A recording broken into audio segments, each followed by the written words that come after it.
Wakil Presiden Yusuf Kala menegaskan rencana impor beras perlu dilakukan pemerintah untuk mengatasi kekurangan beras. Harga beras di sejumlah pasar di Malang, Jawa Timur masih mahal. Untuk harga beras medium, harga naik dari Rp12.000 menjadi Rp14.000 per kilogramnya. Apalah daya, Indonesia memang tidak bisa. Bahkan beras pun yang tumbuh subur di tanah air tercinta ini tetap harus diimpor. Mengapa? Ada yang salah dengan pengelolaan pangan di Indonesia?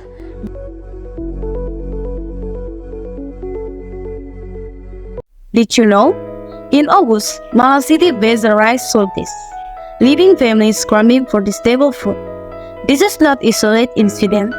Rice scarcity threatened millions across Indonesia. As rice-loving Indonesia, having enough rice on our plates is not just a matter of taste, it's a matter of national security. Rice shortage jeopardizes food stability for millions, impacting families, business, and the entire nation. But guess what? There is hope on the horizon. Introducing Terras, your new rice buggy, here to predict and monitor rice availability across Indonesia. Terras is like a superhero with X-ray vision for rice. It predicts rice availability for the coming year, giving us a heads up on potential shortage. Think of it as a GPS for rice, mapping out provinces with surplus and deficit, getting us towards smarter distribution. By predicting shortage, we can take early action, think buffer stock, targeted intervention, and smarter farming practices. No more rice, less ration. Terras help connect surplus provinces with those in need, ensuring everyone gets their fair share. Terras provide valuable data to farmers, helping them plan ahead and maximize their yield. Okay, the next one is key features of Terras. Firstly, rice availability prediction. The implementation of machine learning in this app lies in predicting rice availability in each Indonesian province. This is visualized through mapping and a leaderboard within the application. Secondly, Farmers Forum. Terras provides a feature for farmers or users to share food-related information, aiming to build a community in the agricultural sector. This application is closely tied to the target market we aim for. Here is the government and relevant parties collaborative in predicting rice availability and monitoring its supply.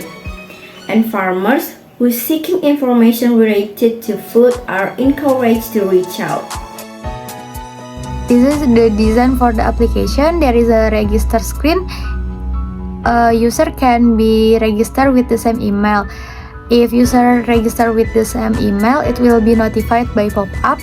And then login screen.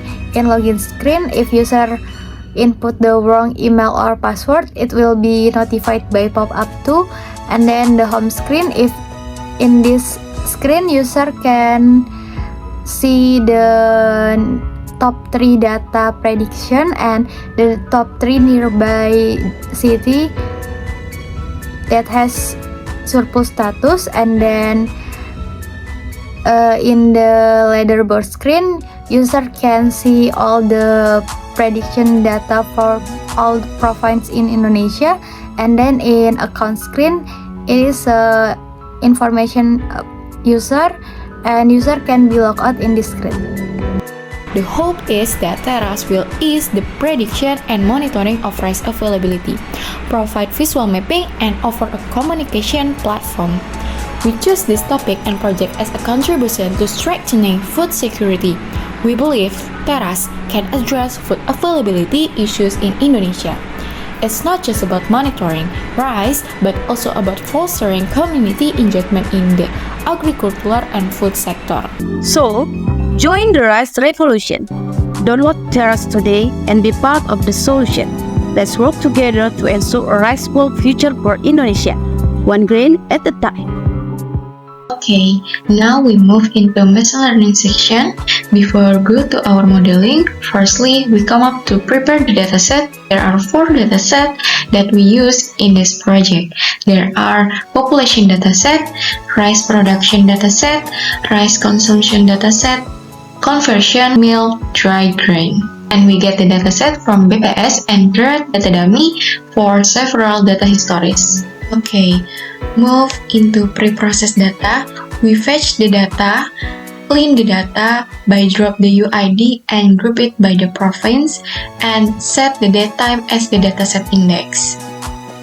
Here's our dataset after pre-process the data. After pre-process the data, we calculate population death times rice consumption, so we get the consumption result and save it in the result. We divide the consumption result with conversion mild dry grain, and final dataset is the result of the data is a difference rice consumption and rice availability. We set the low as the minimum value, high as the maximum value, and mean from predict, and concat them into the data frame called daily DF.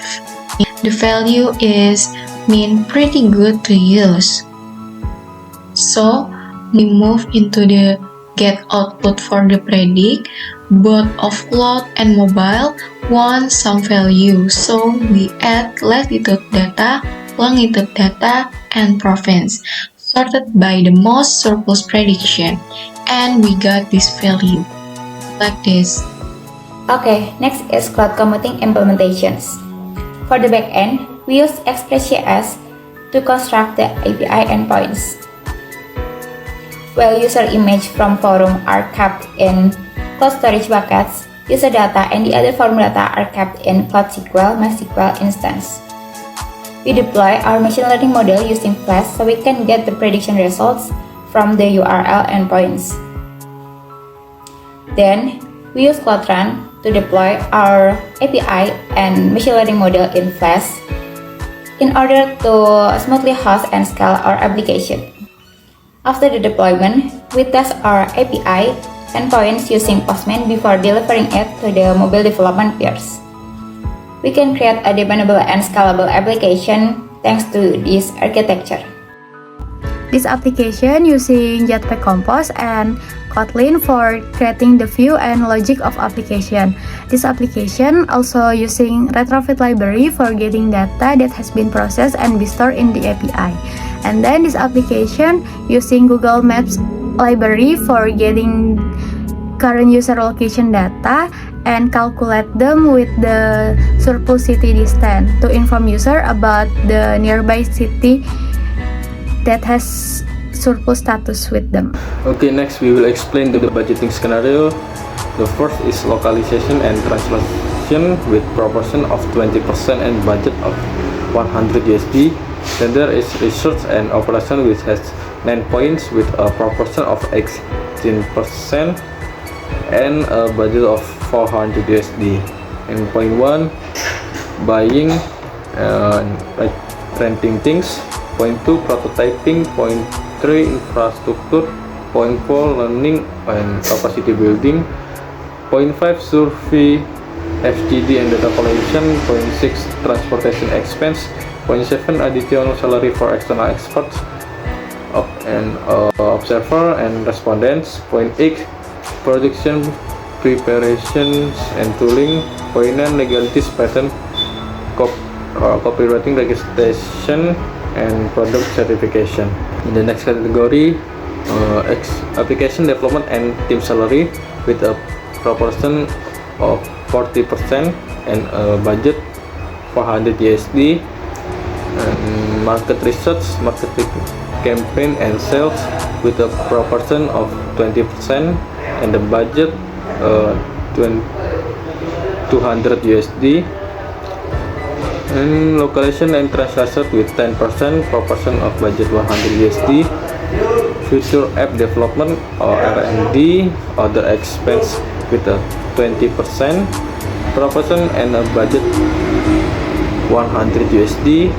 And partnership expense with a 10% proportion and a budget 100 USD, and the total budget is $10,000 US. To ensure the sustainability of this application, we will collaborate with government entities and rice distribution companies to generate income. Additionally, we will undertake the necessary promotional and marketing activities.